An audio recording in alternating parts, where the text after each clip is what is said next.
ഏവർക്കും EN24 ചാനലിൻ്റെ ഓണാശംസകൾ. ഇന്ന് നമ്മളോടൊപ്പം ഓണവിശേഷങ്ങൾ പങ്കുവയ്ക്കാൻ ആത്രേയ റിസർച്ച് സെൻറ്റർ ഓഫ് ഇമ്മ്യൂണിറ്റിയുടെ സ്ഥാപകനും ചെയർമാനുമായ ഡോക്ടർ പി സ്കന്ദസ്വാമി അവർകളാണ് ചേരുന്നത്. സ്വാഗതം. ഡോക്ടറിൻ്റെ കുട്ടിക്കാലത്തെ ഓണത്തെക്കുറിച്ച് നമുക്ക് ചോദിച്ചറിയാം. എങ്ങനെയാണ് കുട്ടിക്കാലത്തെ ഓർമ്മകൾ, എങ്ങനെയാണ് ഓണത്തെക്കുറിച്ച്? കുട്ടിക്കാലത്തെ ഓർമ്മകളും നമ്മുടെ ഇന്നത്തെ ഈ ഓണവുമായിട്ടൊക്കെ ആലോചിച്ച് കഴിഞ്ഞാൽ ഇന്ന് യാന്ത്രികമായ ഒരു ഓണമാണ്.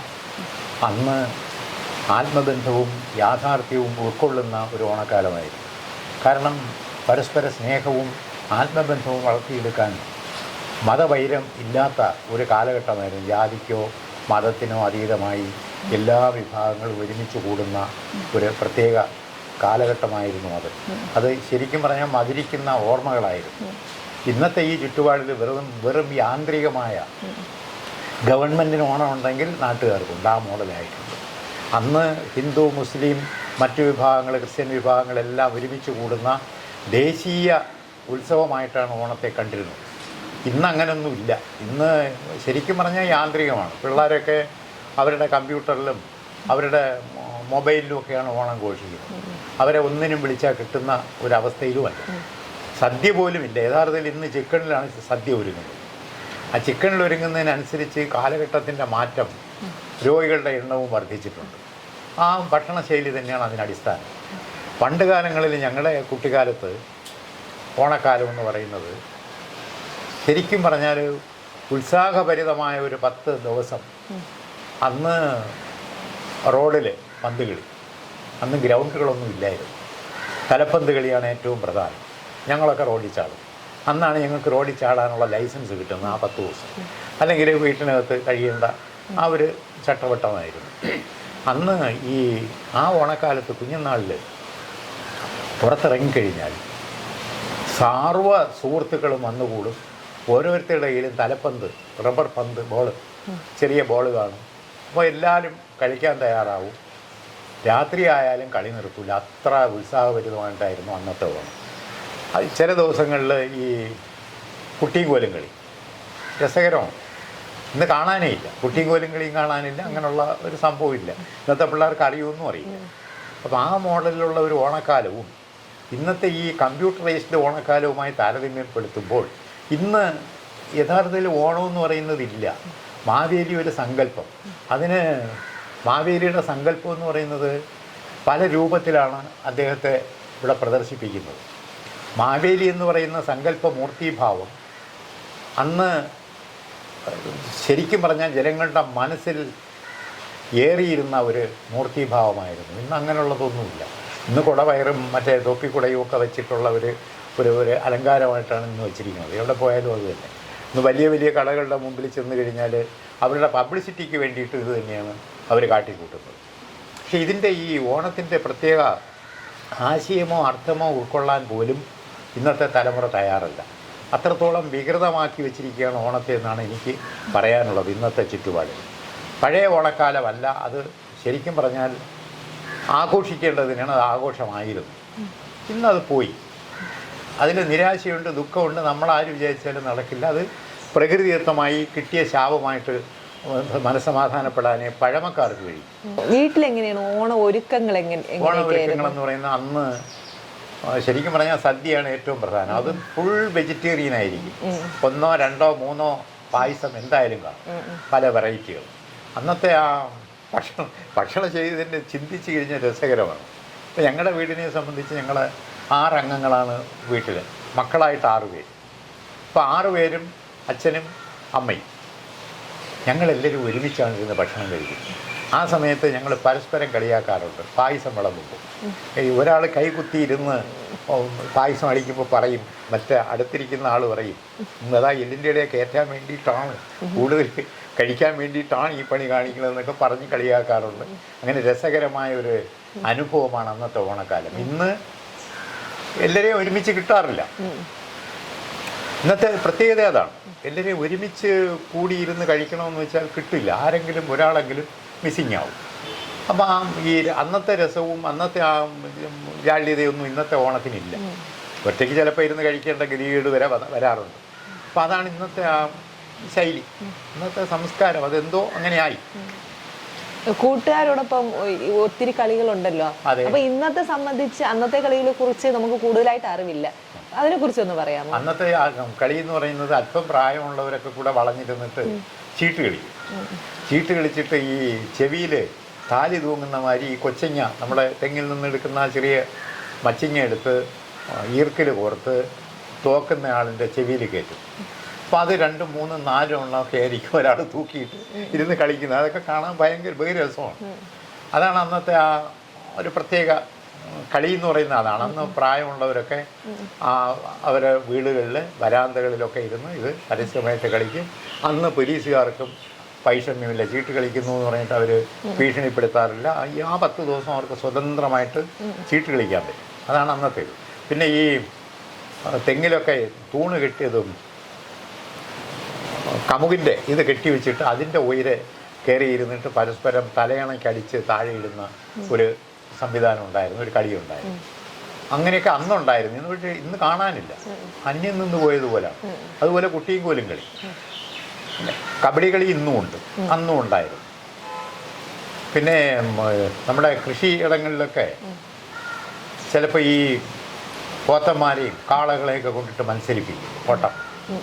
ആ മോഡലൊക്കെ അന്നുണ്ടായിരുന്നു. പക്ഷെ ഇന്ന് അതൊക്കെ വളരെ ചുരുക്കമാണ്. ഏതെങ്കിലും ഗ്രാമപ്രദേശങ്ങളിലുണ്ടെങ്കിലുണ്ട്. ഇപ്പം ഞാൻ എൻ്റെ ഗ്രാമം എന്ന് പറഞ്ഞാൽ വിതിര പഞ്ചായത്ത്, വിതിര വില്ലേജ്. അന്നൊക്കെ തികച്ചും അപരിഷ്കൃതമായ ഒരു ചുറ്റുപാടിലാണ് ഈ വിതിര ഗ്രാമം. വിരലിലെണ്ണാവുന്ന കുറച്ച് വീടുകളും അതുപോലെ പോപ്പുലേഷനും അതേമാതിരിയായിരുന്നു.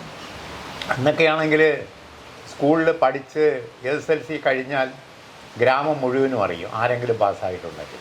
ഇന്ന് ആർക്കും വേണ്ട, ആ മോഡലായിട്ടുണ്ട്. ഇന്ന് പരസ്യമായ അംഗീകാരത്തിനും അഭിനന്ദനത്തിനും വേണ്ടി നിൽക്കും. അന്ന് അവരെയൊക്കെ വീട്ടിൽ ചെന്ന് കാണാനും ആ ജയിച്ച കുട്ടിയെ ഒന്ന് കണ്ട് അനുമോദിക്കാനും ഒക്കെ ഭയങ്കര മാർക്കറ്റായിരുന്നു. ആ മാർക്കറ്റ് ഇന്നില്ല. അതാണ് അന്നത്തെ ഇന്നത്തെയും വ്യത്യാസം. ഇന്ന് റെസിഡൻസി അസോസിയേഷൻ്റെ ഇതായിട്ടാണ് നമ്മൾ ഓരോരോ പ്രോഗ്രാമുകൾ ചെയ്യുന്നത്.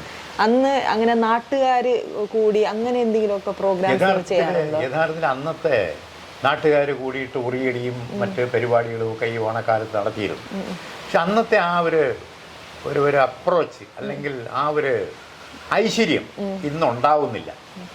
അത് പഴയ കണ്ണുകൊണ്ട് കാണുന്നത് കൊണ്ടാണോ അതോ ഞാൻ ഈ പറഞ്ഞത് സത്യമാണോ എന്ന് എനിക്ക് പറയാൻ പറ്റില്ല. അന്നത്തെ ആ ഒരു ക്ലാരിറ്റി, അന്നത്തെ ആ ഒരു ആസ്വാദ്യത ഇന്ന് വരുന്നില്ല. ഓണക്കാലത്തായാലും കിട്ടുന്നില്ല. ഇപ്പോൾ ഉറിയടി ഉണ്ട് എന്ന് പറഞ്ഞാലും ഇപ്പോൾ ബാലസഖ്യം അത് കാണാൻ ഐശ്വര്യമുണ്ട്, അന്നില്ലായിരുന്നു. അതിന് വിപരീതമായിട്ട് ഇന്നിപ്പോൾ പിള്ളേരെ ഇതായിട്ട് കൊണ്ടുപോകണം, അത് നല്ലൊരു പരിപാടിയാണ്. ഓണം അടുപ്പിച്ചില്ല, അതിനു മുമ്പായിട്ട് ശ്രീകൃഷ്ണ ജയന്തി എന്നുള്ള ആഘോഷവുമായി ബന്ധപ്പെടുത്തിയിട്ടാണ് അത്തരത്തിലുള്ള ഒരു പ്രവൃത്തി നടക്കുന്നത്. പക്ഷേ ഓണക്കാലത്ത് ഹിന്ദു, മുസ്ലിം, ക്രിസ്ത്യൻസ്, ഹരിജൻസിനൊക്കെ പട്ടും അവർക്ക് അവരുടെ ഓണക്കോടിയും മറ്റുമൊക്കെ എടുത്തു കൊടുക്കുമ്പോൾ അവരുടെ ആ ഒരു നന്ദിയും സ്നേഹവും ആത്മബന്ധവും ഒക്കെ നമുക്ക് അനുഭവിച്ചറിയാൻ പറ്റും. ഇന്നങ്ങനെയല്ല. ഇന്ന് അവകാശത്തോടെ പിടിച്ചു വാങ്ങുന്ന ഒരു ആത്മബന്ധമാണ് ഇന്നുള്ളത്. പിടിച്ചു വാങ്ങുമ്പോൾ ഉണ്ടാകുന്ന ആ മാനസിക വൈഷമ്യം മനസ്സിലാവുന്നില്ല. സ്ഥിരം ജോലിക്ക് നിന്ന് കഴിഞ്ഞാൽ അയാൾ സമരം ചെയ്ത് വാങ്ങുന്ന പോലാണ് ബെനിഫിറ്റുകൾ കൈപ്പറ്റുന്നത്. അന്നങ്ങനെയല്ല. അന്ന് ഇവരുടെ കുടുംബപരമായ സർവ്വകാര്യങ്ങളും നോക്കാൻ ഉടമ തയ്യാറായിരുന്നു അന്നത്തെ കാലം. കാരണം അവർക്ക് ഇപ്പോൾ പട്ടിണി പാവങ്ങളാണെങ്കിൽ അവർക്ക് അരി, അവർക്ക് ആവശ്യമുള്ള മറ്റു സാധനങ്ങൾ, ഓണക്കോടി, ഇതൊക്കെ ആ വീട്ടിൽ നിന്ന് കിട്ടുമായിരുന്നു. അങ്ങനെയുള്ളൊരു സംവിധാനം ഉണ്ടായിരുന്നു. തികച്ചും ഈ മൂല്യച്യുതിക്ക് അടിസ്ഥാന കാരണം രാഷ്ട്രീയ അതിപ്രസരമാണ്. കാരണം പഠിപ്പിക്കുന്നത് തന്നെ ആ മോഡലാണ്. അപ്പോൾ ഏതാണോ മനസ്സിലേറ്റുന്ന ചിന്ത, അതിനനുസരിച്ചുള്ള അനുഭവങ്ങൾ അത് തന്നെയാണ് ഇന്നുണ്ടായിരിക്കുന്നത്. ഓണത്തിന് മെയിനായിട്ടുള്ള ഒരു കാര്യമാണ് അത്തപ്പൂക്കളം. ഇന്ന് നമ്മൾ കടകളിൽ നിന്നാണ് അത്തപ്പൂക്കളത്തിന് വേണ്ട പൂക്കളൊക്കെ മേടിക്കുന്നത്. അന്നത്തെ കാലത്ത് എങ്ങനെയായിരുന്നു? അന്നത്തെ കാലത്ത് മിക്കവാറും വീടുകളിലൊക്കെ ഗാർഡൻ ഉണ്ടായിരുന്നു. കൊച്ചു കൊച്ചു വീട് ഗാർഡനായിട്ട്, അല്ലാതെ തന്നെ ധാരാളം ഈ പൂക്കളുള്ള ചെടികൾ തന്നെ പല ഭാഗത്തും കാട്ടിൻ്റെ ഇടയിലും ഉണ്ടായിരുന്നു. ഈ കാട്ടുതെറ്റി എന്നൊക്കെ പറയുന്ന അങ്ങനെയൊക്കെ കിട്ടുന്നതാണ്. അപ്പം അന്ന് ഇതിന് താല്പര്യമുള്ള പിള്ളേർ, തികച്ചും ഒരു ഗ്രാമാന്തരീക്ഷമാണെങ്കിൽ എല്ലാവർക്കും താല്പര്യവും. അപ്പോൾ എല്ലാവരും ഒത്തൊരുമിച്ച് പോയി പൂവെല്ലാം കളക്ട് ചെയ്തിട്ട് കൊണ്ടുവന്ന് അത്തപ്പൂക്കളം നിർമ്മിക്കുന്ന ഒരു പരിപാടിയാണെന്നുണ്ടായിരുന്നു. അന്നും ഏറ്റവും നല്ല രീതിയിൽ ഈ അത്തപ്പൂ ഇടുന്നവർക്ക് പ്രത്യേക സമ്മാനമൊക്കെ ഗ്രാമത്തലവന്മാരും ഗ്രഹനാഥന്മാരും ഒക്കെ കൊടുക്കുമായിരുന്നു. അവരെ പ്രത്യേകം അഭിനന്ദിക്കുമായിരുന്നു. കുട്ടികൾ മാത്രമായിട്ടാണ് ഇടുന്നത്? ഇല്ല, മുതിർന്നവരൂടെ ചേർന്നിട്ട് തന്നെയാണ് അന്ന് ചെയ്തിരുന്നത്. കാരണം മുതിർന്നവർക്കും ഇതിനോട് പ്രത്യേക താല്പര്യവും അവർക്കും ആഗ്രഹവും ഒക്കെ ഉണ്ടായിരുന്നു ഈ മോഡലിൽ പിള്ളേരുമായിട്ട് ഒത്തൊരുമിച്ച് ഇതൊക്കെ ചെയ്യാൻ. അപ്പോൾ ആ മോഡലാണ് അന്ന് ചെയ്യണം. അതേസമയം ഇന്നാണെങ്കിൽ പൂ കടയിൽ നിന്ന് വാങ്ങുന്നു, ആർട്ടിഫിഷ്യൽ പ്ലാസ്റ്റിക് പൂ ഉപയോഗിക്കുന്നു. ഇന്നത്തെ ആ സംവിധാനം പിന്നെ അന്നത്തെ പോലെ ഒരുമയോടെ പോകുന്നില്ല. ഇന്ന് പോകുന്നത് ഏതെങ്കിലും റെസിഡൻസ് അസോസിയേഷനോ മറ്റേതെങ്കിലും തരത്തിലുള്ള കലാകായിക ഈ സംരംഭങ്ങളോ സാംസ്കാരിക സംഘങ്ങളോ ഒക്കെ അവതരിപ്പിക്കുന്ന ഫംഗ്ഷനുകളിൽ അത്തപ്പൂ ഇടുന്നതിന് വേണ്ടിയിട്ട് തയ്യാറാകുന്നു എന്നേ ഉള്ളൂ. അതിൽ പ്രൈസ് കൊടുക്കുന്നതുണ്ട്, അല്ലാതെ ഉള്ളതുണ്ട്. അത് ഞാൻ ഈ പറഞ്ഞ മാതിരി ആർട്ടിഫിഷ്യലും അല്ലാതെ പൂക്കടയിൽ നിന്ന് വാങ്ങുന്ന പൂക്കളുമൊക്കെ ഇട്ടാണ് അവർ ചെയ്യുന്നത്. പണ്ടത്തെ പോലെ കാടുകളിലിറങ്ങി പറിച്ചെടുക്കുന്ന പൂക്കളൊന്നുമല്ല. അപ്പം അന്ന് വിവിധ തരത്തിലുള്ള, വിവിധ നിറത്തിലുള്ള, വിവിധ മണമുള്ള പൂക്കളൊക്കെ ആയിരുന്നു അന്ന് കിട്ടിയിരുന്നത്. ഇന്ന് അങ്ങനെയൊന്നുമില്ല. അതാണ് അന്നത്തെ ഇന്നത്തെയും വ്യത്യാസം. അപ്പോൾ ഇതിന് ഏത് ന്യായീകരണം വേണോ പറയാം. എങ്ങനെ പോപ്പുലേഷൻ കൂടിയിട്ടാണ്, അല്ലെങ്കിൽ ഈ ശരിക്കും പറഞ്ഞാൽ പോപ്പുലേഷൻ കൂടിയത് ഒരു ഭാഗം. ഇതിലൊക്കെ താല്പര്യമില്ലായ്മയാണ് ഏറ്റവും വലുത്. കാരണം ഈ മൊബൈലിന് അഡിക്റ്റായ നല്ലൊരു വിഭാഗം, പിന്നെ കമ്പ്യൂട്ടറുമായി ബന്ധപ്പെട്ടുള്ളത്, പിന്നെ ആൾക്കാർക്ക് ഒന്നിനും സമയമില്ല, തേടി പോകാനുള്ള മനസ്സില്ല, സമയമില്ല. അതുകൊണ്ടാണ് ഇപ്പോൾ ഇങ്ങനെ ഒരു ദിവസം അവധി കിട്ടിയാൽ എന്ന് വെച്ചിട്ടാണ് ഓരോരുത്തരുടെയും ചിന്ത. അവധി കിട്ടിയാൽ അവർ പരമാവധി വിശ്രമിക്കാനേ താല്പര്യങ്ങൾ, അല്ലാതെ ഇതുമായി സഹകരിച്ച് ബന്ധപ്പെട്ട് പ്രവർത്തിക്കാനായിട്ട് താല്പര്യം കാണിക്കുന്നവരുടെ എണ്ണം ചുരുങ്ങിയിരിക്കുന്നു. റെസിഡൻസ് അസോസിയേഷൻ ഉള്ളതുകൊണ്ട് അവിടെ അവിടെയായിട്ടൊക്കെ ഇതൊക്കെ ആഘോഷങ്ങൾ ഇന്നും നടക്കുന്നു. അതേ കണക്ക് ഓണത്തിന് പ്രധാനപ്പെട്ട, കുട്ടികളെ സംബന്ധിച്ച് ഏറ്റവും പ്രധാനപ്പെട്ട ഒന്നാണ് ഓണക്കോടി. ഡോക്ടറിന്റെ ഓണക്കോടിയും കാര്യങ്ങളും അതിനെ കുറിച്ച് ഓർക്കുമ്പോൾ എന്താണ്? യഥാർത്ഥത്തിൽ ഞങ്ങളുടെ അന്നത്തെ കാലഘട്ടം മഞ്ഞക്കോടി ഓണത്തിന് എടുത്തിരിക്കും. മഞ്ഞക്കോടി എടുക്കുന്നു. മഞ്ഞക്കോടി തന്നെയാണ് പിള്ളേർ ഉടുത്തിരുന്നത് ധാരാളമായിട്ട്. മഞ്ഞക്കോടി എന്ന് പറഞ്ഞാൽ ഇപ്പോൾ കിട്ടുന്ന ടൈപ്പല്ല, കുറച്ചുകൂടെ നല്ല ക്ലാരിറ്റി, പവറുള്ളത്, കുറേ കൂടെ കൊള്ളാവുന്നത്. അത് വേണമെങ്കിൽ കുറേ 10 ദിവസമൊക്കെ ഉപയോഗിക്കാം. 2 സെറ്റ് ഉണ്ടെങ്കിൽ 10 ദിവസം ഇത് ഉടുത്തിട്ടായിരിക്കും അവർ കൂടുതലും വെളിയിൽ ഇറങ്ങുക. അതുപോലെ ഓണക്കോടികളും ഷർട്ട് ഇത് ഇങ്ങനെയുള്ളതൊക്കെ നിർബന്ധപൂർവം തിരുവോണത്തിൻ്റെ അന്ന് ഉടുത്തിരിക്കും പുതിയത്. ഇന്നങ്ങനൊന്നുമില്ല. ഇന്ന് നിർബന്ധമൊന്നുമില്ല അന്നത്തെ ദിവസം ഇന്നത് വേണം. അന്ന് അങ്ങനെ തന്നെയായിരുന്നു. നിർബന്ധപൂർവം എല്ലാവരും, പാവപ്പെട്ടവനും പണക്കാരനും സാമ്പത്തിക ശേഷി തീരെ ഇല്ലാത്തവനും ഒക്കെ ഓണക്കോടി തിരുവോണത്തിൻ്റെ ഉടുത്തിരിക്കും. അതാണ് അന്നത്തെ പ്രത്യേകത. അന്നത്തെ കാലത്ത് എങ്ങനെയാണ് നമ്മൾ ബന്ധുക്കളുടെ വീട്ടിൽ ഈ ഓണ സമയത്താണോ അങ്ങോട്ടും ഇങ്ങോട്ടും പോയി വരുന്നത്? ഓണ സമയത്തല്ല, ഉച്ചയ്ക്കുള്ള ഓണം എല്ലാ വീടുകളിലും തിരുവോണ ദിവസം ഉച്ചയ്ക്കുള്ള സദ്യ കഴിഞ്ഞിട്ട് വൈകുന്നേരം സമയങ്ങളിൽ അവർ പോകും. അവരുടെ ഇപ്പം അമ്മാച്ചൻ്റെ വീട്ടിൽ പോവുകയാണെങ്കിൽ അവർ അടുത്ത ദിവസത്തേക്ക് മാറ്റി വയ്ക്കാറുണ്ട്. അന്ന് ഉച്ച കഴിഞ്ഞും പോകാറുണ്ട്. അപ്പോൾ ആദ്യത്തെ തിരുവോണം നമ്മുടെ ഇവിടെ, നാളത്തെ ഓണം അവിടെ, ആ മോഡലിലായിരുന്നു അന്നത്തെ പ്രത്യേകത. ഓരോ വീട്ടിലായിരിക്കും ഓരോ ദിവസം. ഇന്നത്തെ പോലെ അല്ല. ഇന്ന് സമയമുണ്ടെങ്കിൽ പോകും. അച്ഛനെ കാണാൻ പോകുന്നത് സമയമുണ്ടെങ്കിൽ പോകും. ആ മോഡലാണ്. ചുരുങ്ങിപ്പോയി നമ്മൾ മറ്റുള്ള ബന്ധുക്കളോട്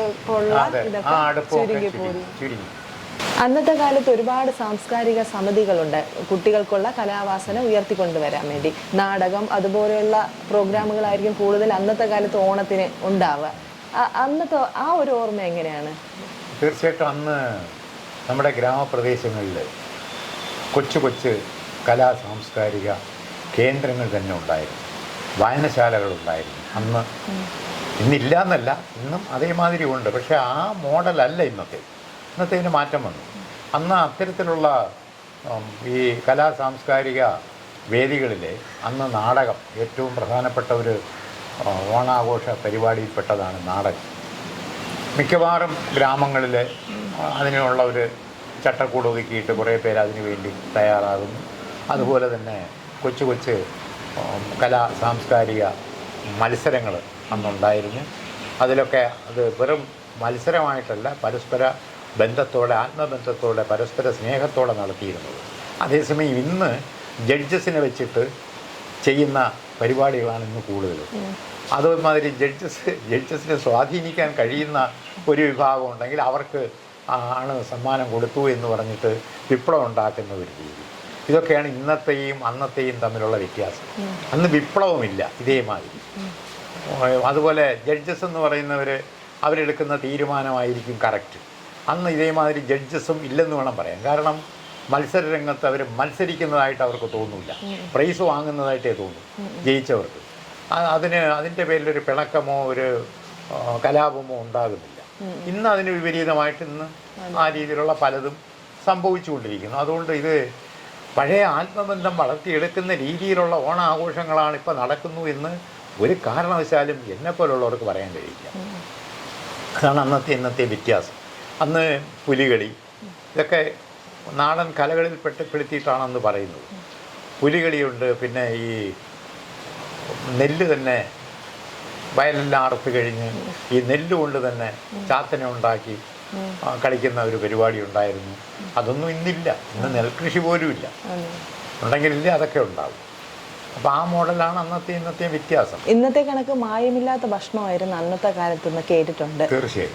അപ്പോൾ അന്നത്തെ ഓണസദ്യ ഒക്കെ അത്രയും ടേസ്റ്റിലായിരിക്കും ഉണ്ടായിട്ടുണ്ടാവുക. എന്താണ് അതിൻ്റെ ഓർമ്മ, എങ്ങനെയാണ്? തീർച്ചയായിട്ടും അന്നത്തെ കാലഘട്ടം എന്ന് പറയുന്നത് നമ്മുടെ നാടൻ വളങ്ങൾ ഉപയോഗിച്ചു കൊണ്ടുള്ള നെൽകൃഷിയായിരുന്നു. ഇൻസെക്ടിസൈഡ്സിൻ്റെ പ്രയോഗം ഇല്ലെന്ന് തന്നെ പറയാം. ആ മോഡൽ ഒരു സംവിധാനമാണ് അന്നുണ്ടായിരുന്നത്. അതിൽ നിന്ന് കിട്ടുന്ന നെല്ല് അവിച്ച് നെല്ല് കുത്തി അരിയാക്കി തവിടോടുകൂടിയ ആ അരി കൂടുതലായിട്ട് ഉപയോഗിച്ചിരുന്ന ഒരു കാലമായിരുന്നു അത്. അത് ശുദ്ധ ഭക്ഷണം. ഇന്ന് നമുക്ക് കിട്ടുന്നതൊക്കെ ആർട്ടിഫിഷ്യലായിട്ടുള്ള പല വളക്കൂട്ടുകളും ഇൻസെക്ടിസൈഡ്സും ഒക്കെ പ്രയോഗിച്ച്, അത് പോരാഞ്ഞിട്ട് ഇതിന് നിറം കിട്ടാൻ വേണ്ടിയിട്ട് പല രൂപത്തിലുള്ള കളറുകളുമൊക്കെ കൊടുത്ത് ഉണ്ടാക്കിയിരിക്കുന്ന ഒരു സംവിധാനമാണ് ഇന്നുള്ളത്. അതാണ് അതും ഇതുമായിട്ടുള്ള പ്രത്യേകത. ഇന്ന് ആരോഗ്യത്തെക്കുറിച്ച് പറഞ്ഞാൽ ഇന്നെല്ലാം പബ്ലിസിറ്റിയാണ്. യഥാർത്ഥത്തിൽ അന്നത്തെ ആരോഗ്യവാന്മാർ എന്തുകൊണ്ടന്ന് അത്രയും ആരോഗ്യം നിലനിന്നു എന്ന് ചോദിച്ചാൽ ഇന്നെല്ലാം പ്രകൃതി വിരുദ്ധമായ സ്വഭാവ ശൈലിയാണ് ഇന്നുള്ളത്. കാരണം മനുഷ്യൻ ഒരു പ്രായം കഴിഞ്ഞാൽ അവരുടെ ചിന്തകൾ തന്നെ വികലമായ ചിന്താഗതിയോട് കൂടിയുള്ള ജീവിത ശൈലിയാണ്, ജീവിത രീതിയാണ്. കൃത്യനിഷ്ഠയില്ല. എന്തുകൊണ്ടെന്ന് ചോദിച്ചാൽ ആ രീതിയിൽ പഠിപ്പിക്കുന്നില്ല. കൃത്യനിഷ്ഠ എന്ന് പറയുമ്പോൾ എന്താണ്? പ്രകൃതി വിരുദ്ധം എന്ന് പറഞ്ഞാൽ എന്താണ്? അന്ന് രാത്രിയിൽ ഉറങ്ങുന്നു, രാവിലെ ഒരു 5 മണി അല്ലെങ്കിൽ 5:30 ആകുമ്പോൾ എണീക്കുന്നു. ഇന്ന് രാത്രി 2 മണിക്ക് കിടക്കുന്നു, 10 മണി 12 മണിക്ക് എണീക്കുന്നു. അത് ശരിക്കും പറഞ്ഞാൽ പ്രകൃതി വിരുദ്ധമായ ഒരു സ്വഭാവ ശൈലിയാണ്. എന്നാൽ സൂര്യൻ അതനുസരിച്ചിട്ട് മാറുന്നോന്ന് ചോദിച്ചാൽ ഇല്ല. രാവിലെ 6:15 സൂര്യൻ ഉദിച്ചേ പറ്റും, അത് ഉദിക്കുന്നു. ഈ ഉറങ്ങുന്നവർക്ക് വേണ്ടിയിട്ട് 10 മണിക്കേ ഉദിക്കും എന്നുള്ള ഇതില്ല. അപ്പോൾ പ്രകൃതി വിരുദ്ധമായ ഒരു ജീവിത ശൈലിയാണ് ഇന്നത്തെ പ്രത്യേകത. ഏതാണ്ട് ഒരു എബോവ് 60% ആ മോഡലാണ്. ഇന്നത്തെ തലമുറയുടെ പ്രത്യേകതയാണ്. അതിനനുസരിച്ച് അവർക്ക് അനാവശ്യമായ ടെൻഷനും അനാവശ്യമായ ദേഷ്യവും അനാവശ്യമായിട്ട് BP-യും മറ്റ് പല രീതിയിലുള്ള അപാകതകൾ. അവർക്ക് ആകെ ചിന്ത സമ്പത്ത് എങ്ങനെ ഉണ്ടാക്കാം, എങ്ങനെ ഇത് തീർക്കാം. സമ്പത്തുണ്ടാക്കി ഏതെങ്കിലും തരത്തിലുള്ള ഫേമുകൾ ഉണ്ടാക്കണമെന്നോ ആ രീതിയിലൊന്നുമില്ല. ഉണ്ടാക്കുക, കിട്ടുക, തീർക്കുക, അതാണ് ഭൂരിപക്ഷം പേരിലുള്ളത്. റെയറായിട്ടൊരു 10% പേരിലാണ് ഇത് നിലനിർത്തി ഫ്യൂച്ചറിൽ ഇങ്ങനെ ചെയ്യണം അങ്ങനെ ചെയ്യണമെന്നുള്ള ആ നിഷ്ഠയോടുകൂടിയുള്ള പ്രവൃത്തിയുള്ളത് 10%-ന് താഴെ. അന്നത്തെയും ഇന്നത്തെയും വ്യത്യാസം, ഏറ്റവും വലിയ വ്യത്യാസം അതാണ്. പിന്നെ നമ്മൾ പുറമേ നോക്കുമ്പോൾ ഒത്തിരി പരിഷ്കാരങ്ങൾ ഒത്തിരി ഉയർന്നതായിട്ട് കാണുന്നു. സയൻറ്റിഫിക്കായിട്ട് ഒരുപാട് ഉയർന്നതായിട്ട് കാണുന്നു. ഇതിൻ്റെയൊക്കെ ബേസ് പ്രകൃതിദത്തമായിട്ട് നമ്മൾ അനുഭവിച്ചറിയേണ്ടതാണ്. അന്നത്തെ സ്വസ്ഥതയോ അന്നത്തെ സുഖമോ അന്നത്തെ ആരോഗ്യമോ ഇന്നുള്ളവർക്കില്ല. കാരണം അവർക്ക് കൃത്യമായ ഒരു ജീവിത ശൈലിയില്ല. അത് തന്നെയാണ് അവരുടെ ആരോഗ്യത്തിന് അടിസ്ഥാനം നഷ്ടപ്പെടാൻ കാരണം തന്നെ അത്. പിന്നെ ഭക്ഷണശൈലി ഇന്ന് റെഡിമെയ്ഡാണ്. അന്ന് അപ്പോൾ ഉള്ളത് വിളകളിലുള്ള ചേമ്പും തിടയും ചേനത്തിടയും വാഴക്കൂമ്പും വാഴയ്ക്കയും ഇതൊക്കെ മെയിൻ ആഹാരമായിരുന്നു. ഇന്ന് അതൊന്നും ആരും ഉപയോഗിക്കാറില്ല. ഇന്നൊക്കെ റെഡിമെയ്ഡ് ഫുഡുകൾ, ഫാസ്റ്റ് ഫുഡുകൾ. അപ്പോൾ അത് എന്ത് സംഭവിക്കുന്നു എന്ന് ചോദിച്ചാൽ ഇത്തരത്തിലുള്ള സ്വഭാവ വൈകല്യങ്ങൾക്ക് കാരണമാവും. ഇന്ന് ക്രിമിനൽ സ്വഭാവം ഇത്രയും കൂടാൻ കാരണം എന്താണ്? ഹോർമോൺസ് ഐറ്റംസ് കൂടുതൽ ഭക്ഷണത്തിൽ ഉൾപ്പെടുത്തിയിട്ടുള്ള ചിക്കൻ. അതിന്ന് എന്തിനും ഏതിനും അത് ഒരു പരസ്യമായ ഒരു സദ്യയായിട്ട് മാറിയിട്ടുണ്ട്. ഏത് ഫംഗ്ഷനുണ്ടോ ചിക്കനുണ്ട്. അപ്പോൾ ഈ ചിക്കൻ്റെ പ്രത്യേകത എന്താണ്? പറഞ്ഞു കേട്ടുള്ള അറിവ് ഞാൻ വളർത്തിയിട്ടില്ല. എങ്കിലും 40-48 ദിവസം കഴിഞ്ഞാൽ അതിനെ ഉപയോഗിച്ചില്ലെങ്കിൽ അത് സ്വയം ചത്തൊടുങ്ങുന്നു. ആ മോഡൽ സാധനമാണ് നമ്മൾ കഴിക്കുന്നതെങ്കിൽ അതുമായി ബന്ധപ്പെട്ട ആയുസ് കുറയും. അതിന് ഈ ആയുസേ ഉള്ളെങ്കിൽ നമ്മുടെ ആയുസ് കുറയും. അതാണ് കൂടുതലായിട്ട് നമ്മൾ ഉപയോഗിക്കുന്നതെങ്കിൽ അതുമായി ബന്ധപ്പെട്ട അസ്വസ്ഥതകളും അസുഖങ്ങളും ഒക്കെ വരും. അതിന് കൊടുക്കുന്ന ഫുഡുമായി ബന്ധപ്പെട്ടുള്ള സ്വഭാവം നമ്മളിലും ഉണ്ടാകും. അതാണ് ഇത്രയും ക്രിമിനൽ സ്വഭാവത്തിന് കാരണമെന്ന് ഞാൻ പറഞ്ഞാൽ ഇവിടെ ആരംഗീകരിക്കാൻ? അതിനെക്കുറിച്ചുള്ള റിസർച്ച് നടത്തിയാൽ അത് മനസ്സിലാവും. അപ്പം അത്തരത്തിലുള്ള റിസർച്ചുകളൊന്നുമില്ല. ആഹാരത്തെക്കുറിച്ച് ഇവിടെ ഒരു റിസർച്ചുമില്ല. നമ്മുടെ ചരകാചാര്യൻ പറഞ്ഞിരിക്കുന്നത് ആഹാരശുദ്ധിയാണ് മനസ്സിൻ്റെ ശുദ്ധി. ആഹാരശുദ്ധവും ശുദ്ധി. മനസ്സാണ് രോഗകാരണം. ശരീരസത്വ സംശംസ വ്യാധീനാം ആശ്രയേത് മനഃ. മനസ്സിനെ ആശ്രയിച്ചാണ് ശരീരത്തിനും ആത്മാവിനും രോഗങ്ങൾ ഉണ്ടാകുന്നത്. യഥാർത്ഥത്തിൽ ഇന്ന് എൻ്റെ ഭാഷയിൽ പറഞ്ഞാൽ ഇന്നത്തെ മോഡേൺ സിസ്റ്റം ആ സിലബസ് തന്നെ പൂർണ്ണതയിലുള്ള ഒരു സിലബസ് അല്ല. കാരണം ആഹാരത്തെക്കുറിച്ച് ഡയറ്റീഷ്യനെ കണ്ടെങ്കിലേ അറിയാവും. ആഹാരത്തെക്കുറിച്ച് അവർക്കറിയില്ല. നമ്മുടെ ത്രിദോഷ സിദ്ധാന്തം എന്ന് പറയുന്നത് വാദം, പിത്തം, കഫം. വാദം എന്ന് പറഞ്ഞാൽ വായു, പിത്തം എന്ന് പറഞ്ഞാൽ ഹീറ്റ് എനർജി, ചൂട്, കഫം എന്ന് പറഞ്ഞാൽ ജലം കൊണ്ട് വർദ്ധിക്കുന്നു. ഇന്ന് ചന്ദ്രനിലേക്ക് പോയിരിക്കുകയാണ് അവിടെ ജലം ഉണ്ടോ എന്നറിയാൻ. യഥാർത്ഥത്തിൽ ചന്ദ്രനാണ് ജലത്തിൻ്റെ മഞ്ഞുകട്ടയുടെ മഞ്ഞിൻ്റെ ഉൽപ്പത്തി സ്ഥാനം ചന്ദ്രനാണ്. അതാണ് പ്രകൃതി സ്നേഹികളായ അന്നത്തെ ആചാര്യന്മാർ ആരുടെയും പേരിന് പ്രസക്തിയില്ലാതെ ബ്രഹ്മാവ് സ്മരിച്ചുണ്ടാക്കപ്പെട്ട ഒരു ശാസ്ത്രമായ ആയുർവേദത്തെ എടുത്തിരിക്കുന്നത്. ബ്രഹ്മാസ്മൃത്വ ആയുഷോ വേദം എന്നാണ് പറഞ്ഞിരിക്കുന്നത്. ബ്രഹ്മാവ് സങ്കല്പമൂർത്തിയാണ്. അപ്പോൾ പ്രകൃതിയുമായി ലിങ്ക് ചെയ്ത് ഒരു കൂട്ടം സയൻറ്റിസ്റ്റുകൾ, ശാസ്ത്രജ്ഞന്മാർ അന്ന് കണ്ടെത്തിയതാണ് അടിസ്ഥാനം വാദം, പിത്തം, കഫം. വാദം എന്ന് പറഞ്ഞാൽ വായു, പിത്തം എന്ന് പറഞ്ഞാൽ ഹീറ്റ് എനർജി. സൂര്യനിൽ നിന്ന് ചൂടല്ലാതെ തണുപ്പ് അല്പം പോലും കിട്ടില്ല, പ്രകൃതിയിലുള്ളതാണ്. ചന്ദ്രനിൽ നിന്ന് തണുപ്പല്ലാതെ ചൂട് അല്പം പോലും കിട്ടില്ല. അതെങ്ങനെ നമുക്ക് മനസ്സിലാക്കാൻ പറ്റുമെന്ന് എന്നോട് ചോദിച്ചാൽ ഞാൻ പറയും, നല്ല ഉഷ്ണകാലത്ത് വെളുത്തവാകും. അന്നത്തെ ദിവസം പൗർണമി ചന്ദ്രൻ ഉദിച്ച് ഒരു 1.5 മണിക്കൂർ 2 മണിക്കൂർ കഴിയുമ്പോൾ മഞ്ഞ് കണങ്ങൾ ഇറ്റിറ്റ് വീഴുന്നത് നമുക്ക് അനുഭവപ്പെടും ഗ്രാമപ്രദേശങ്ങളിൽ. ടൗണിലുണ്ടോ എന്ന് ഞാൻ പരീക്ഷിച്ചിട്ടില്ല, അറിയില്ല. അപ്പോൾ ഇതെൻ്റെ അനുഭവമാണ്. അപ്പോൾ അങ്ങനെയാണ് ഞാനിതിനെ ഈ പ്രകൃതിയുമായി ലിങ്ക് ചെയ്തിട്ടാണ് അന്ന് നമ്മുടെ സയൻറ്റിസ്റ്റുകൾ പറഞ്ഞിരിക്കുന്നത് എന്ന് എനിക്ക് ബോധ്യം വന്നത്. അപ്പോൾ ഇന്ന് ചന്ദ്രനിൽ വെള്ളമുണ്ടോ എന്ന് അന്വേഷിച്ച് നടക്കുകയാണ്. യഥാർത്ഥത്തിൽ അന്നേ കണ്ടെത്തിയിരിക്കുന്നു ജലത്തിൻ്റെ സ്ഥാനം അതാണെന്ന്, ചന്ദ്രനാണെന്ന്. അപ്പം അന്നത്തെ ആരോഗ്യവും ഇന്നത്തെ ആരോഗ്യവും അന്നത്തെ ചിന്തകളും ഇന്നത്തെ ചിന്തകളും ഒക്കെ താരതമ്യപ്പെടുത്തിയാൽ അന്നത്തെ ചിന്താഗതി, അന്നത്തെ മാനസികമായ സ്വസ്ഥത, അന്നത്തെ ഇൻവെസ്റ്റിഗേഷൻസ് അത് വേറെ. ഇന്ന് ആർട്ടിഫിഷ്യലായിട്ടുള്ള യന്ത്ര സാമഗ്രികൾ ഉപയോഗിച്ചുള്ള കണ്ടെത്തൽ, അതും ഇതുമായിട്ടുള്ള വ്യത്യാസം വേണം.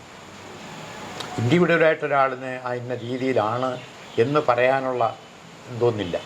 ഇന്ന് ആർട്ടിഫിഷ്യലായിട്ട് ഏതെങ്കിലുമൊക്കെ ഇൻസ്ട്രുമെൻറ്റ്സ് വച്ചിട്ടുള്ള നിഗമനങ്ങളാണ്. അതും 100% ശരിയുമല്ല. അതിന് എക്സാമ്പിൾ വന്നിട്ടുള്ള കേസുകളുടെ അനുഭവം തന്നെ അതാണ്. മനസ്സിനെ വികലമാക്കി നിങ്ങളുടെ മനസ്സിലേക്ക് നെഗറ്റീവ് എനർജി തള്ളിക്കയറ്റി വിടുന്ന സയൻറ്റിസ്റ്റുകളാണ്, ഡോക്ടർമാരാണ് ഇന്നുള്ളത്. കാരണം ഇപ്പോൾ ഒരു ഹാർട്ടിൻ്റെ തന്നെ പോയി കഴിഞ്ഞാൽ, എനിക്കിപ്പോൾ ഈ അടുത്ത സമയത്ത് വന്ന ഒരു കേസ്, CT സ്കാൻ എടുത്തിട്ട് പോലും ബ്രെയിനിന് കുഴപ്പമില്ല. പക്ഷെ അവരുടെ ഒരു സൈഡ് വീക്കാണ്.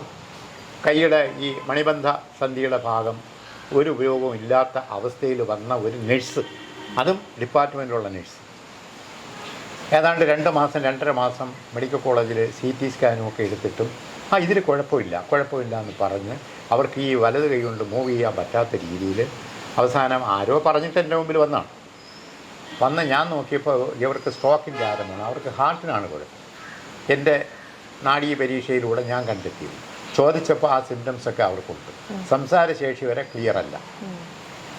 ഒരു 10 ദിവസം അവിടെ കിടന്നു, ട്രീറ്റ്മെൻറ്റ് കഴിഞ്ഞ് പോയി. ഇപ്പോൾ 10-20 ദിവസം കൂടെ റെസ്റ്റ് എടുക്കാൻ പറഞ്ഞു. കാരണം അവർ ഈ വണ്ടിയിൽ യാത്ര ചെയ്ത് ഉള്ള വർക്കാണ്, മിഡ് വൈഫാണ്. അപ്പോൾ ആ വണ്ടിയിൽ യാത്ര ചെയ്തുള്ള വർക്ക്, അത് വനപ്രദേശങ്ങളിൽ പോകേണ്ട അവസ്ഥയുണ്ട്. പോകാമോ? അപ്പം ഞാൻ പറഞ്ഞു കാറ്റടി കൊണ്ടാൽ ഇത് അപകടമാവും, ഇത് തൽക്കാലം റെസ്റ്റ് ഇടെന്ന് പറഞ്ഞ് വിട്ടിട്ടുണ്ട്. അപ്പോൾ ഇതുപോലുള്ള ഇൻവെസ്റ്റിഗേഷനാണ്. അപ്പോൾ ഇവരുടെ മനസ്സിൽ കൊണ്ടത് എന്താണ്? ഇതിൽ കുഴപ്പമില്ല. എക്സാമ്പിൾ വേറെ ചില കേസുകൾ വരുന്നതാണെങ്കിൽ യഥാർത്ഥത്തിൽ ഈ ഇംപ്രഷൻ എന്ന് പറയുന്ന വേർഡ് അവർ മാറ്റേണ്ട കാലം കഴിഞ്ഞിരിക്കുന്നു. ഇംപ്രഷൻ എന്ന് പറഞ്ഞാൽ തോന്നൽ, നിഗമനം. ഞാൻ പരിശോധിച്ചപ്പോൾ എനിക്ക് കിട്ടിയതാണ്. തോന്നൽ, നിഗമനം, കണ്ടെത്തൽ. ആരുടെ അടിയിൽ ഒപ്പിട്ടിരിക്കുന്ന ആളിൻ്റെ കണ്ടെത്തൽ. എന്നിട്ട് ആർക്കും കാണാൻ പറ്റാത്ത രീതിയിൽ ചെറിയ അക്ഷരത്തിൽ എഴുതി വെച്ചിട്ടുണ്ട്, ക്ലിനിക്കലി കോറിലേറ്റഡ്. ഈ ഇൻവെസ്റ്റിഗേഷൻ 100% കറക്റ്റ് അല്ല, ക്ലിനിക്കലി കോറിലേറ്റഡ് എന്ന് പറഞ്ഞിട്ട് എഴുതി വെച്ചിട്ടുണ്ട്. അപ്പോൾ ഡോക്ടറുമായിട്ട് സംവദിച്ച് തീരുമാനമെടുത്തോളൂ. ഡോക്ടർ ചെയ്യുന്നത് എന്താണ്?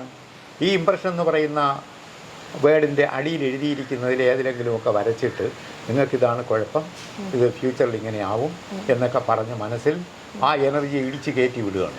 ആ എനർജി ഇടിച്ച് കയറി കഴിഞ്ഞാൽ ആ മനസ്സെന്തായിത്തീരും?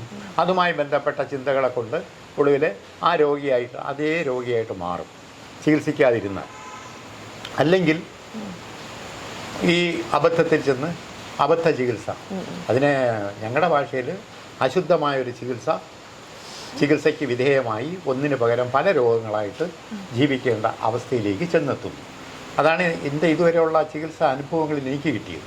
അപ്പം അന്നത്തെ ആരോഗ്യം ഇന്നത്തെ ആരോഗ്യം തമ്മിൽ നോക്കുമ്പോൾ ഇതാണ്. അന്നാണെങ്കിൽ ഒരു നാട്ടുവൈദ്യൻ, ഇതാണ് കുഴപ്പമില്ല, 2 ദിവസത്തിനകത്ത് ഞാനൊരു മരുന്ന് കൊണ്ടുതരാം. അയാൾ പോയി പച്ചിലകളൊക്കെ പറിച്ചു. അയാളുടെ സ്വന്തം ആവശ്യത്തിനെന്നുള്ള നിലയ്ക്കാണ് അയാൾ ചെയ്യുന്നത്. അയാളെ മനസ്സ് കൊടുത്ത് അയാൾ മരുന്ന് പ്രിപ്പയർ ചെയ്യുന്നു. അയാൾ തന്നെ സ്വന്തം കൈകൊണ്ട് പ്രിപ്പയർ ചെയ്യുന്ന മരുന്ന്, അയാളെ മനസ്സിൽ നിന്ന് പ്രസരിക്കുന്ന ഊർജ്ജ തരംഗങ്ങളോട് കൂടിയ ആ മരുന്ന് ഈ രോഗിക്ക് കൊടുക്കുമ്പോൾ ആ രോഗം പെട്ടെന്ന് മാറുന്നു, വേറെ രോഗങ്ങൾ വരുന്നുമില്ല. അതാണ് അന്നത്തെ ചികിത്സ. ഇന്ന് നേരെ മാറി. ഇന്ന് കമ്പനിക്കാരുണ്ടാക്കി കൊടുക്കുന്ന മരുന്ന് എന്താണെന്ന് വെച്ചാൽ അത് ചെയ്യുന്നു. അതുപോലെ ഇൻവെസ്റ്റിഗേഷൻ എന്ന് പറയുന്നത് ഞാൻ ഈ പറഞ്ഞ രൂപത്തിൽ മനുഷ്യ മനസ്സുകളെ വികലമാക്കി മുതലാക്കുന്ന ഒരു സംവിധാനമായി മാറിക്കഴിഞ്ഞിരിക്കുന്നു. ഇതൊന്നും ആർക്കും രക്ഷപ്പെടുത്താൻ പറ്റുന്ന അവസ്ഥയിലല്ല. ഇത് പറയാവുന്നേ ഉള്ളൂ, ഇത് ആ ഒരു അവസ്ഥയിലല്ല. പിന്നെ എൻ്റെ മുമ്പിൽ വരുന്ന രോഗികൾ ഞാൻ പറയാറുണ്ട്, പ്രകൃതിദത്തമായിട്ട് അവരുടെ മനസ്സിൽ പട്ടിക്കും പൂച്ചയ്ക്കും രോഗം വന്നാൽ അത് എപ്രകാരമാണോ കാട്ടിൻ്റെ ഇടയിൽ കയറി പുല്ല് പറിച്ച് തിന്നുന്നത്, അതുപോലെ പ്രകൃതി കൊടുക്കുന്ന അറിവ്, ഒരു ഇൻഡക്ഷൻ. ഇങ്ങനെ ആയിപ്പോയി എന്ന് പ്രാർത്ഥിച്ച് കിടക്കുന്നവർക്ക് ആരെങ്കിലും നമ്പർ കൊടുക്കും, ഇന്നാരെ ഒന്ന് കാണും. അങ്ങനെ വരുന്ന കേസാണ് എനിക്കുള്ളത്. അല്ല ഞാൻ എൻ്റേതായ ഒരു പബ്ലിസിറ്റി ഒന്നും കൊടുത്തിട്ടില്ല. കൊടുക്കാതെ തന്നെ എനിക്ക് എന്നെ ഇത്രയും ഉയർത്തി പ്രകൃതിദത്തമായിട്ട്. അതിൽ സംതൃപ്തിയോടുകൂടി ഞാൻ കഴിയുകയാണ്. ഡോക്ടർ പി സ്കന്ദസ്വാമി അവരുടെ ഓണവിശേഷങ്ങളാണ് നമ്മളോടൊപ്പം പങ്കുവെച്ചത്. ഡോക്ടർക്ക് എന്താണ് പ്രേക്ഷകരോട് പറയാനുള്ളത്? എനിക്ക് പ്രത്യേകിച്ചൊന്നുമില്ല. ഈ വയനാട് ദുരന്തവുമായി ബന്ധപ്പെട്ട് ചിന്തിക്കുമ്പോൾ ദുഃഖകരമായ ഒരു ഓണമാണ് നമുക്ക് വരാൻ പോകുന്നത്. ആ ഒരു മനപ്രയാസമുണ്ട്. പിന്നെ അത് ഏറെക്കുറെ നമ്മളിൽ ചിലരുടെയൊക്കെ മനസ്സിലത് ബാധിച്ചിട്ടുണ്ടെങ്കിലും പ്രത്യക്ഷത്തിൽ താൽക്കാലികം മാത്രമാണെന്നറിയാം. എങ്കിൽ പോലും ആ താൽക്കാലികമായ ആ ഒരു ദുരന്തം മേലിൽ ഇത്തരത്തിൽ ഉണ്ടാകാതിരിക്കുന്നതിന് വേണ്ടിയിട്ടുള്ള നടപടിക്രമങ്ങൾ തീർച്ചയായിട്ടും ഉണ്ടായേ പറ്റും, അതുണ്ടാകണം. ഞാൻ അതിനെക്കുറിച്ചൊന്നും കൂടുതലായിട്ട് സംസാരിക്കുന്നില്ല. നമ്മുടെ ഈ വർഷത്തെ ഓണം ഈ ദുഃഖത്തിനിടയിലും ആ ഓണത്തിൻ്റെ ഓർമ്മകളുമായി ആ ഒരു 10 നാൾ കഴിയട്ടെ എന്നുള്ള ആശംസകളോടുകൂടി എൻ്റെ ഈ കേൾവിക്കാർക്ക് പ്രത്യേകം നന്ദി രേഖപ്പെടുത്തിക്കൊണ്ട് നിർത്തട്ടെ. എന്നെ കേൾക്കുന്ന എല്ലാ പ്രേക്ഷകർക്കും എൻ്റെ ഹൃദയം നിറഞ്ഞ ഓണാശംസകൾ നേരുന്നു.